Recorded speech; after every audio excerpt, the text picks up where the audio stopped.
Hello everyone, my name is Jared F. Danyes, and today I'll share how I understand and express the concept of self in my personal life and as an artist. And through this presentation, we'll explore the three key aspects of myself. First, the physical or the biological self. Second, the digital or social self. And then third, lastly, the psychological self. Now, along the way, I'll also talk about my hobbies, passions, and interests, like collecting figurines and Lego, reading manga and comic books, as well as watching cartoon shows, anime, and Marvel or DC content, along with how these have contributed to who I am today. Now then, let us dive into the journey of self-discovery. Let me introduce myself. As I mentioned, hi, I'm Gerard, an artist and a dreamer. My creativity doesn't just stop at drawing. It extends to the things I love, like building Lego, collecting Gundam and figurines, and immersing myself in manga, anime, and comic books like Marvel. These hobbies inspire me in so many ways, and they're deeply connected to my identity. Art is a big part of how I reflect my thoughts, emotions, and imagination. But my love for geek culture also fuels my creativity, whether it's the intricate designs of a Lego character, or model figurines, or the compelling storytelling in a show. They shape my perspective and influence the art I create. First, we got physical or biological self. When it comes to physical self, I must admit that I've had a rocky relationship with my body. There was a time when I felt insecure about my physical appearance, my nose, cheeks, mouth, and even my eyes, or just overall my whole body shape. These insecurities have lingered for years, but I've taken steps forward to self-acceptance. A year ago, I used to be very active in the gym. Not just to look good, but to feel good.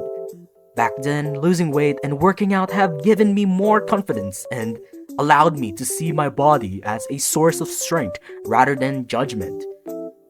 However, as college goes by, I started to gain weight that I had lost. But despite this, after everything I had been through towards self-acceptance, I did not care anymore.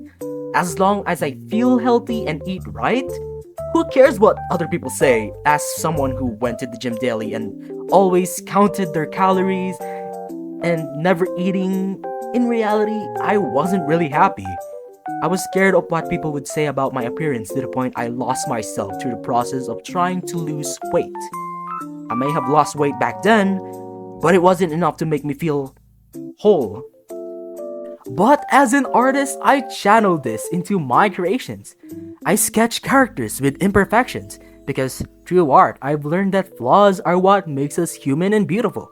Art allows me to celebrate diversity in appearance, teaching me to appreciate both myself and others. This confidence extends to how I approach my art and myself physically. Number 2, digital or social self. The digital and social self are two aspects that have been transformative in my life. As someone who once struggled with social anxiety, I was a loner for a significant part of my life.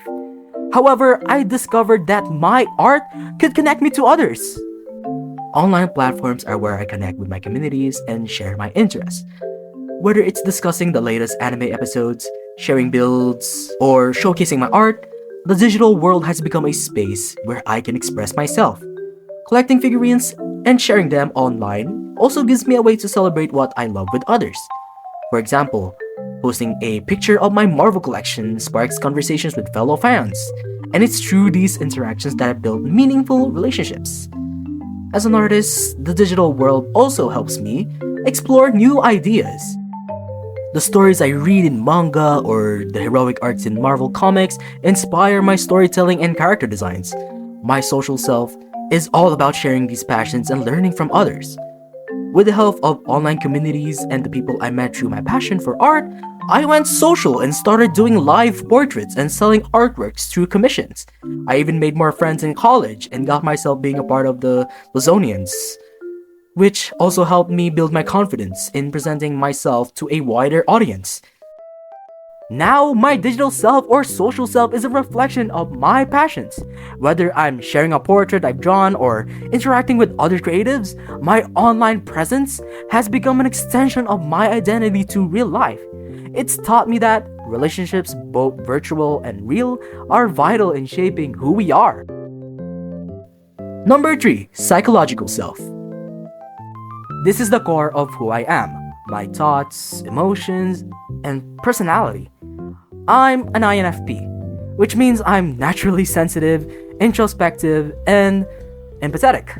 My personality has a significant impact on my art. I often draw emotions, my own and those I see in others, to create pieces that tell a story or evoke feelings. My love for geek culture also shapes my art. For example, I might create characters inspired by a Marvel superhero or the emotional complexity of an anime protagonist. These influences reflect how I see the world and express my psychological self. Art also helps me navigate my mind. When I feel overwhelmed, I draw or paint, letting my emotions flow into the paper. It's like therapy for my soul.